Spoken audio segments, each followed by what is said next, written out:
Welcome to Marketing Mistakes and How to Avoid Them. I'm Stacy Jones, the founder of influencer marketing and branded content agency Hollywood Branded. This podcast provides brand marketers a learning platform for top experts to share their insights and knowledge on topics which make a direct impact on your business today.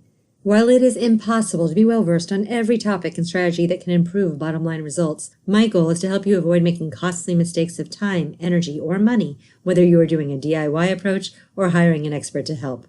Let's begin today's discussion. Welcome to Marketing Mistakes and How to Avoid Them. Here's your host, Stacy Jones. Welcome to Marketing Mistakes and How to Avoid Them. I'm Stacy Jones. I'm so happy to be here with you all today. I want to give a very warm welcome to Linsi Brownson, the founder of the agency Spark Collaborative and the host of the Spark and Victory podcast. Linsi is a coach and creative director who helps entrepreneurs banish burnout and boredom by rekindling their spark of genius, which we can all use, right? Today, we're going to talk about surprising and delighting your customers. Linsi believes that small businesses are fueled by their mission and the people they want to serve, but often get lost in the tactical or inside-the-box methods of thinking about their people, which becomes boring to everyone. We'll learn what has worked from Linsi's experience, what maybe could be avoided, and where people are missing the mark. Linsi, welcome. Hello. Thank you so much, Stacy, for that. And thank you for having me. I'm so excited to be here. Well, I'm delighted to have you here because I know that every business, including my own, could use a little bit more sparkle. So can you start off by telling us a little bit about your background and what got you to where you are today?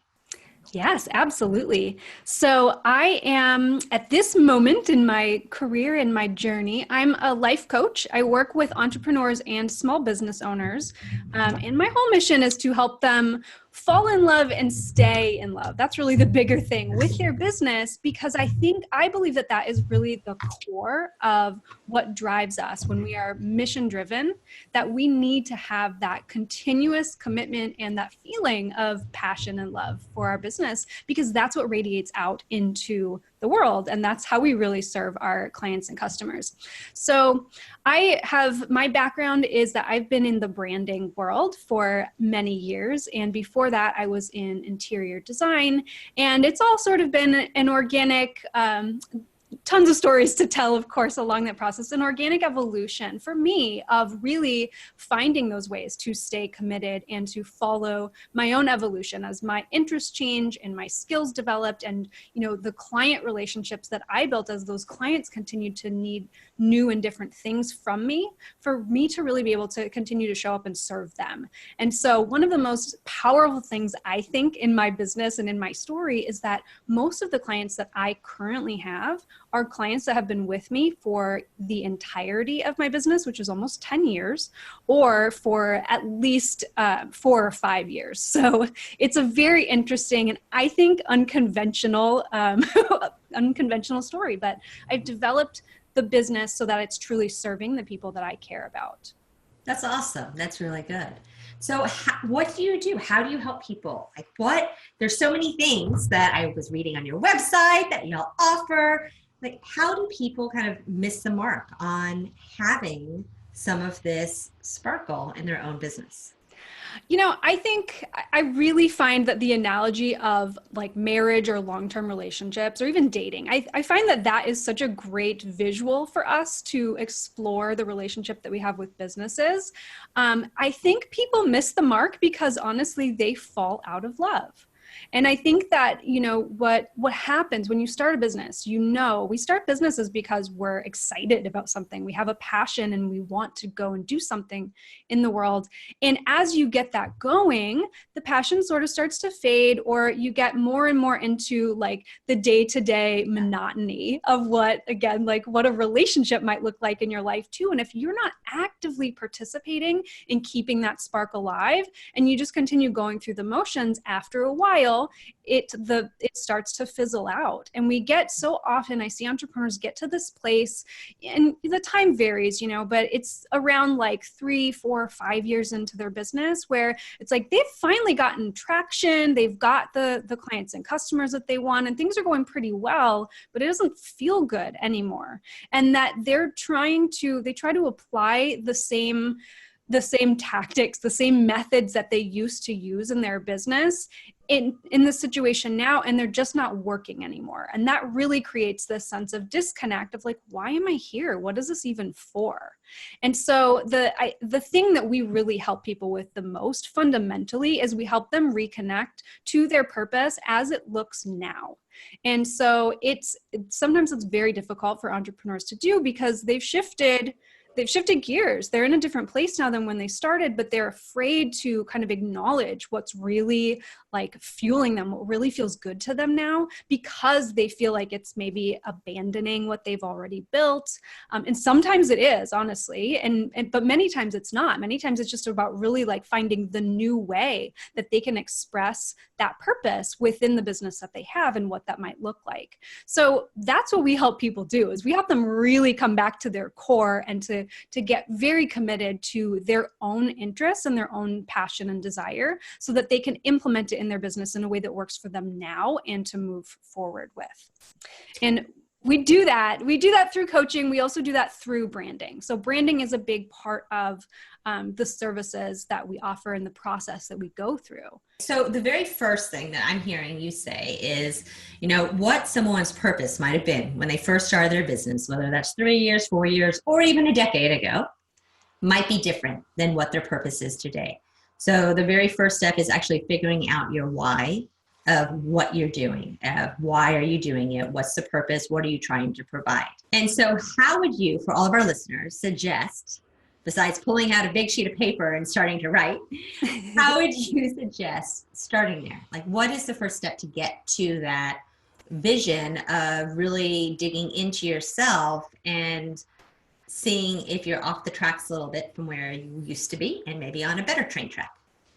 That is a great question. So I think that there's a little bit of a practice that needs to be implemented. Each of us need to come to this place where, first of all, I think acknowledging that your purpose and your why may be different now. I think that's the number one thing, because like I said, I think a lot of people really do struggle to even get to that place where they can say, maybe I don't love this thing anymore and I've got to look at something else. And as soon as you're there, that's a really good moment for you to start exploring, to start like playing a little bit with ideas of, what brings me energy and who brings me energy. And I think that's a big part of it as well, is like to start to think about, where do I enjoy spending my time, or what are the areas of my business that do light me up? It's a little bit of a spaghetti at the wall kind of thing, but just to be willing to start to play again. And so there's a thing that we do called business parties. And the whole purpose of the business parties is to bring people into a space where we're playing games. We're just doing like creative thought exercises. Sometimes there's doodling involved. Sometimes it's, sometimes it's physically creative. Sometimes it's just like energetically creative, or just sharing stories. There's all of these different ways that we are able to like tap into our creativity to start to see like what in this feels good, instead of the approach where you're saying, well, the way that I used to market to get new clients really isn't bringing me the clients I want anymore. So what are the 3 steps that I should do to get the right clients? And I find that so often that feels really limiting. And then there's a lot of resistance. Like, people do not want to do that because it doesn't feel good. So when we can back off of the pressure of that a little bit and just start to like acknowledge and have this practice. And I honestly, when I say practice, I'm saying like every day, like have this moment, create the space for yourself every day where you're asking the questions like, what is so freaking exciting to me today? Like, what would make my day feel so amazing? Maybe it has nothing to do with your business. Sure. And I think too, a lot of us as entrepreneurs, like we want to be very productive. And sometimes just take the pressure off of that. Like, what feels really good? What would make this day feel good to me? And you can start to follow those threads to really see what the things are that are lighting you up in this moment, and to trust that the next evolution of your business is going to be something that's very organic and natural, and that the people that you want to work with are going to respond to that stuff as well. And I'm assuming a lot of this, of looking at what lights you up, is also becoming more aware of what dims you. And what are the things and the tasks and that monotony of trying to, whether it's you're handling accounting or payroll, or you're doing sales calls and really you should be closing the calls and not trying to dig in and setting up cold calls, or whatever it might be of the dailies of running your business. That now all of a sudden you're working in your business versus on your business, and you're working harder than everyone else in your business probably at the same time. Yes. I think that will probably always be the case for a lot of small businesses, where you're always the one working a little bit harder than everyone else. And that's okay. And I think that, I totally agree with you. Starting to look at the ways that you can back out of things that are definitely draining your energy, and to ask the question of where you can sub people in. But I also want to warn you too, a lot of small business owners, when it comes to things like sales, and you mentioned like starting a sales conversation versus closing, that's a really good distinction to make. I think in most cases, small business owners, they do need to be the ones making the sales. If this is a person-to-person kind of relationship that you're building, and even if it's like a one-to-many relationship that you're building, I think so often business owners want to like cut out the part of their business where they're like, oh, I'm not good at that, or that's draining my energy, and I don't want to do it anymore. Someone else should do it. But they're missing, like, this is the piece, this love and excitement that you feel, the purpose that you feel. When you tap into that, you're an amazing salesperson. Yeah. Like, you don't just need to hire somebody to replace you. You need to tap into what really drives you, because that's where the magic happens. It is. And I love that you said that's where magic happens, because that is one of my catchphrases, actually, all the time. And it's true, because, you sit there, from my own experience, you sit there, and if you are, again, locked down in all the monotony, it's very hard to find the room to have the passion. Yeah, absolutely. And I would like to offer that if that's how it feels, it's time to make some room. So what would you suggest someone who's listening do besides, doodle and think and create? I bet there's some sharing you can give our listeners here to help them get on their pathway. Yeah. So I really do like to think of like the parallels of relationships and building a relationship alongside with your business. So like the first rule of love is that you have to love yourself first, right? So to get that, to look for that reconnection to what do I love in my business? What are the things that, like you said, what's lighting me up? What's taking my energy away? And to be really committed to spending the energy on the things that light you up, and to removing yourself from what doesn't light you up. And once you get into that place, then I want you to look at who your clients and customers are. And so you think about this, like, how do you want to connect with others? Is a relationship the way that you want to go with someone? Are you trying to bring in a large number of new clients or customers? Are you trying to build one-on-one relationships? Are you trying to evolve your current customers into another sort of relationship? And to really be clear on what everybody wants, like, how's everybody going to win in this scenario? And so to think about those people in the way that you would as though you were starting to date them, or if you were married to them for a long time, and how you might want to spice things up, and to think about this person in a way that gets you excited. And I like to ask myself questions. This is part of the practice. I like to ask myself questions like, I freaking love this client of mine because, and sometimes when I'm in this state where I'm feeling that disconnect, like, this is a daily thing. I freaking love this person because, and I really want this person to feel a certain way when they interact with my business. And to start to that's the brainstorming. So doodle or no doodle, there is some creative brainstorming that's involved, because you're spending some time really just acknowledging that this is an energetic connection that you're trying to make. And so to play around with that and to see what comes up. And then that parlays into the tactical things. So there are tons of ways that you can surprise and delight your customers. And if you Google it, you'll come up with lots of ideas. Maybe we should talk about some of the good examples and some of the bad examples. That would be great. Okay, awesome. So I think that number one, the best way to surprise and delight people, like I said, is to think of one particular person and how you can invest some energy into them, not for any reason other than you want to make them feel a certain way. So you want to make them feel loved, or you want to make them feel like you understand them, or you want to make them feel like you built this particular product for them. And I think where this really goes off track, it's really difficult to do this when you're just thinking at scale. And so I think that's the number one mistake that small businesses make, especially when they're thinking about like, how do I surprise and delight my customer? They're trying to think of how do I surprise and delight 5,000 people? Mm-hmm. And we need to be clear on this one person, because if you can do it for one, you can do it for 10, you can do it for 1,000, right? But not until you can really do it for one. So I think the biggest reason that businesses struggle with this idea and making this an ongoing practice is because there is some challenge with the sustainability. This is actually a creative practice and it's an art form. And so you've got to be willing to play, and you've got to be willing to spend the time and energy to really think about that person and how you can impact them.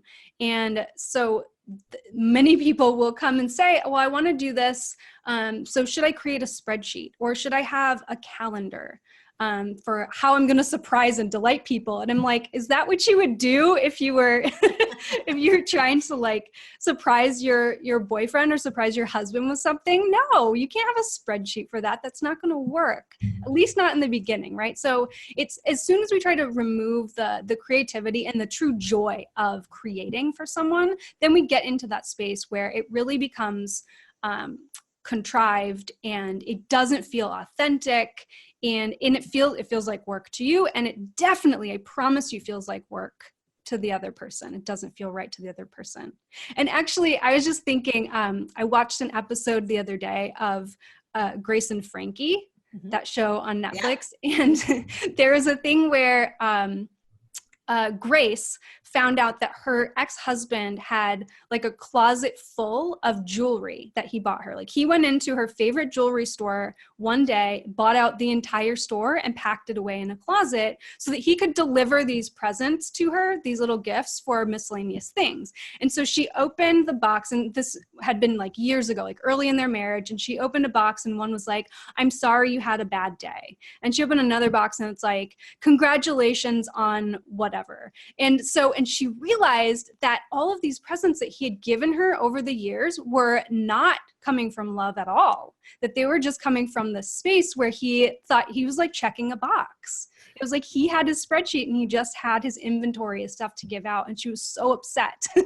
And I think this is how businesses, because we're always trying to manage our time and we want to be really methodical and we want to have process behind it, businesses put a lot of that kind of energy into this action, into this activity, and it doesn't work that way. That makes sense, 100%. So what are some good ways?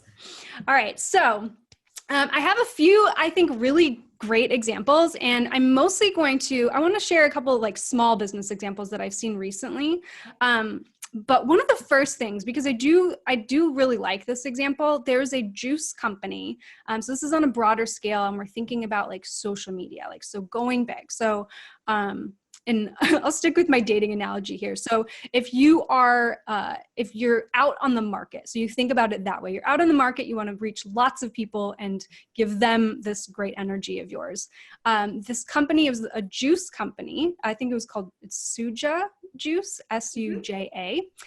They did a campaign where they would search hashtags for people who were saying like, I'm having a bad day, or I'm sick, or like they would just have some kind of bummer happening in their life, and they would send them a private message and give them a free juice. And I love that example because that's something where it's just like, that's a way, if you need to be methodical about it, if you want to do a campaign around it, it's thinking about like, what does this person need? What will make their day right now? And you can do that on kind of a bigger scale. But for the most part, I love it when small businesses are thinking, like a lot of these come up with like specific client gifts. Like There are cookie companies that will do, like, I know a lot of branding agencies because that's the world that I'm in, and they will send a whole box of custom made like character type cookies that have the company's logo that they just developed and maybe a little mascot and little messages, and to send these very personalized kind of gifts. I think that's really fun. I'm seeing right now a lot of popularity with personal videos. So if somebody sends you a new client inquiry, that you respond to them, not in an email, but you actually make them a little video, or if they become a customer. And I just had this recently because I subscribe to, it's a podcast called Sleep With Me podcast. It's to help you fall asleep. And so I subscribed to their Patreon account, and the host of the podcast made me a video, and he sent it to me and told me like a little personal story. Not his personal story. He actually like made up a story to tell me in this little video. It's like a 5-minute thing. And that is, I mean, think of the like thousands of people, or who even knows actually how many people are subscribed to this. And he took that 5 minutes out of his day to actually send me this personal video. And that meant a lot, right? Like, I love stuff like this because it's so easy and we don't have to do this. It doesn't have to be a huge investment of time or money, but it's the thought. It literally is the thought that counts. Right. Yeah. So I love that, and making like personal invitations the same way. So instead of sending out a blanket email out to your email list, inviting them to come join this course or program or workshop, that you're sending a personal message to them. And it's just that extra thing. I love, like, I was on a podcast about a year ago. This was Kick-Ass Masterminds. This is a great company. In fact, I think this company does it the best of anyone that I've seen in all different ways. But I went on their podcast about a year ago, and a couple weeks after that recording, I got a little gift in the mail, which had this little, like, I think it was a citrine crystal in it. So it was like a prosperity crystal and a handwritten note. Thank you for coming on. She sent me a few additional, they do really fun postcards, things that say, like, you belong here and I believe in you. And like, it really took, because their audience is entrepreneurs who are needing that community. Right. If you're thinking about joining a mastermind, you're looking for a group of like-minded people. And so to send these messages saying like, we hear you, we see you, we've built this thing for you, is really, really incredible. And never underestimate the power of sending gifts or things in the mail. But even just like featuring people on your social media. So randomly, like, I love, one of my favorite things to do is to actually show my audience what podcasts I'm listening to and give them the 3 bullet points. Like, here's what is amazing about this and why I think you should go and listen to it. And that is sharing other people's work, that is giving my audience value, and that's making this connection between people I know and people I know, people I know who are the podcast hosts and the audience that I have. And I love doing that for not just podcasts, but promoting other people's workshops and events and things, just because I genuinely believe in them. And that benefits everybody. So it's things like that. Yeah, and it's amazing how little things actually make people feel good. I mean, it's our whole world of social connectivity now, even LinkedIn, right? So everyone who's listening should have a LinkedIn account, because if you're in business, you need a LinkedIn account. But spending the time and the moments to go in, and whether they're the clients that are connected to you or the clients you want to be connected with, and just looking at what people put in their feed, and not just liking it, but actually commenting on it, or sharing it, and letting them know that you are the blank wall that they're throwing this out to. There's an actual person who is there and who's interested and who is taking an opinion or a moment of time to just say, oh my gosh, great idea. Loved what you said. Oh, this is my experience. And it's amazing how that changes our connections now. Absolutely. Oh, yes. You said that so well. And it is just, we all just want to be seen. Yeah. That's really the fundamental human desire, is that we want to be seen. And we want to know that, like, what we experience, that's a shared experience with others. And it's so overlooked. It still really is. As much time as we spend on social media, it's still like, it's so easy to just throw somebody a like, but just as you said, you take a few moments to really show someone, hey, I'm paying attention, and that will make people's day. And I'm assuming that goes with your clients in your real life too, right? I mean, I'm thinking back on clients that we work with and, employees also, because this can be employees who work with you. And it does go above and beyond. And it does mean a lot if you do the birthday cake, or you take that moment to celebrate, or you just pause and remember that it's not all about work. Yeah. Yes, exactly. And the element of surprise, I think, is an essential part of this too. And that's why this is a state of being. This is a practice for you to want to genuinely, show people that you care in different ways all of the time, as often as it comes up. And that's not at all meant to be overwhelming. That's meant to be a very empowering and enlivening kind of thing. So are there any bad ways you've seen people approach this? Are there any ways that you've seen people make absolute mistakes in trying to do this? I think the biggest thing is, I hate to say when I don't like things, I'm much better at like promoting and being excited about things, but companies like send out cards, that's just something that has always like really rubbed me the wrong way, because conceptually, so send out cards is a company where you import the addresses for your client list, your contact list, whatever, and special dates, and they'll just send cards, and you can choose to have cards sent that have a handwritten your fake signature on it, and stuff like that. But to me, it's anytime this is contrived, it's methodical. If there is no element of surprise, like I like sending my clients business birthday cards. I don't generally send them birthday cards, but I do like business birthday cards because I like to acknowledge that. But even that, it's like, we already know what's happening here. I like to send people things that are unexpected, such as you adopted your dog a year ago. So I'm going to send you a puppy anniversary card, or make a video and things like that. So the being contrived and being methodical and being expected, it's like it's a nice gesture, but it doesn't mean anything. And so I think when companies try to do this en masse, I also think that companies really get caught up in the idea of like, well, I'm giving you something, so you should want it. So you put out this massive, like, you can get this for free. It's for you. Look what we made for you. And they're just sort of shoving this free thing in your face. And you're like, well, that's not a gift. Like, that's an obligation. I don't want that.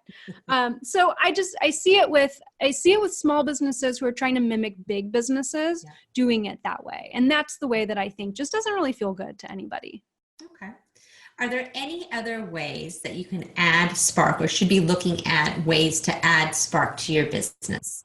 Being willing to listen to people will give you endless ideas, and really the inspiration. So when you kind of step back from looking for inspiration to other people who are doing what you do, so we spend a lot of time looking at what other businesses, like I spend a lot of time looking at what other coaches do, right? And when I shift out of that and I start really looking at what my people, the people that I care the most about, what is on their minds, what they're talking about, what they're posting about, what they're asking for, and to really be in that frame of mind, that's what gives me energy. That's where the spark really comes alive for me, because then I'm like, okay, so I've seen 3 people just in the last 2 days talk about how they want to do some spring cleaning because they're starting to really feel the weight of the winter and like the whole Marie Kondo movement and all. So I'm noticing some of the patterns in what people are talking about. That energizes me because I'm like, that's so interesting. I was thinking about that too. And maybe we can talk about this. And maybe there's a workshop we could do. And, it starts to energize you in ways that you don't know what's going to come up. But you're looking for that inspiration from the people that you are actually trying to serve. Because you're actually connecting with them and you're taking yourself out of the day-to-day of your business to interact with your business. Yes. So is this something that you as the owner, is this something that is solely up to you? Or how do you enthuse your entire culture of your company into having the same outlook? and to taking it upon themselves to actually do these things too. So it's not just you always trying to come up with, how am I going to excite and make everyone happy? How do you get it so that it's within your company culture? Yeah, that's great. So with anything, of course, it does start with you. You're right. And so I think that you embodying that energy of we are here to serve, we actually get our energy back by what we put out in the world, and really starting with that mentality and sharing that with everybody within your team. So I think that, bringing this up, having this concept on your regular meetings with your people, with anybody in your team, talking about like, hey, here's what, or what have you guys been noticing? If you're talking, if you've got a customer service team, that is the best place to start, right? What are your customers telling your staff about what's happening in their experience? What's going on over there? So really, that's a great empowering place to start, is to hear some of that. But asking your people, what are you noticing out in the world? And what are you noticing? Again, it's not always about work. What are you noticing in the trends right now in our culture? What's on people's minds? What are some of the books that are coming out in the marketplace that people are talking about, that are interesting concepts for us to talk about? And so just bringing all of that stuff into the conversation to get people thinking on this more holistic level and to say, okay, how can we use some of this? How can we take this information that you've been seeing in the world and start to put that into a way that we talk to our customers? And so, of course, it's going to look a little bit different for everybody based on the departments that they're in. But your marketing team is going to have ideas on how that could translate. Your business development and your R&D department, they are going to have ways that they could implement some of those things. And so fostering this conversation, I think, is what's really important to make it part of that ongoing culture. When you have this culture, you are going to have a more positive employee base. They're going to want to stick around because they are actually contributing as they're growing, as they're working with you, and they're getting this energy share. So it works to help build them up. And then you're also going to be working and connecting better with your clients who work with you. And they're going to start looking at you a little less like, oh, this is a company. And let's say the day comes where there's a hiccup and things don't go so well. They're going to still remember you as an individual and that they like you as a personal, versus just saying, oh, this company kind of had a miss and maybe we should start reconsidering who we're working with. Yeah, absolutely. I mean, I think that goes for anything in your company. And different company cultures have different levels of that.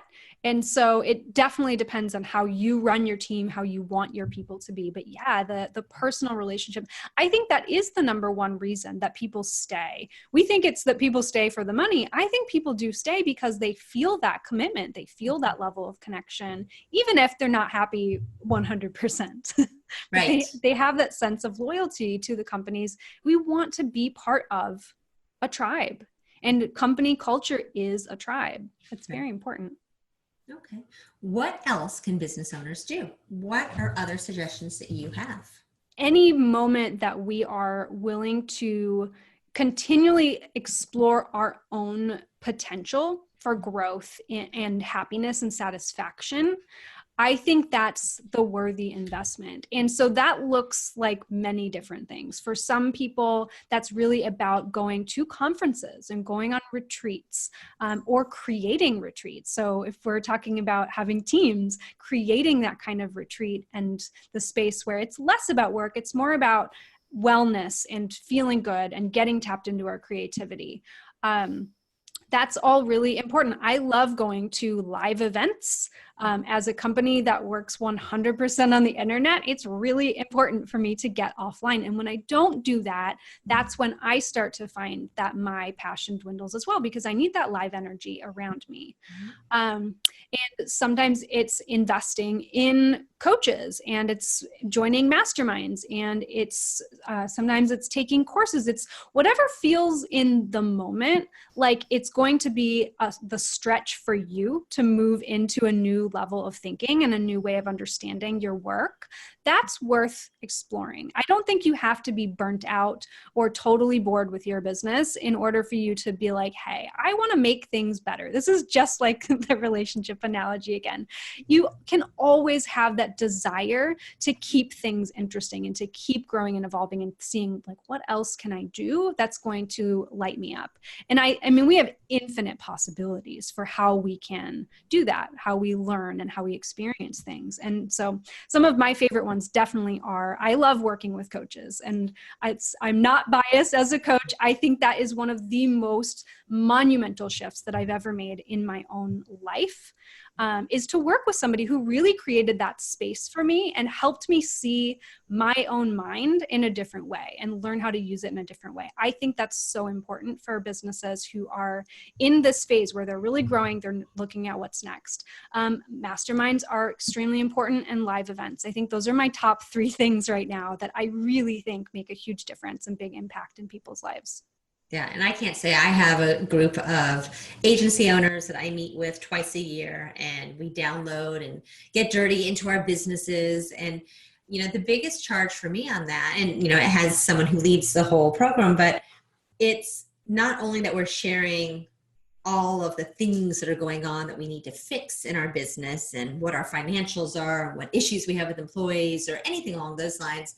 We're getting super helpful advice from everyone else, but you also get such a sense of community, and you're not doing it by yourself. And that's what all these groups out there that allow you to connect, where you can just not feel like you're doing it alone, even if they're doing something totally different than you.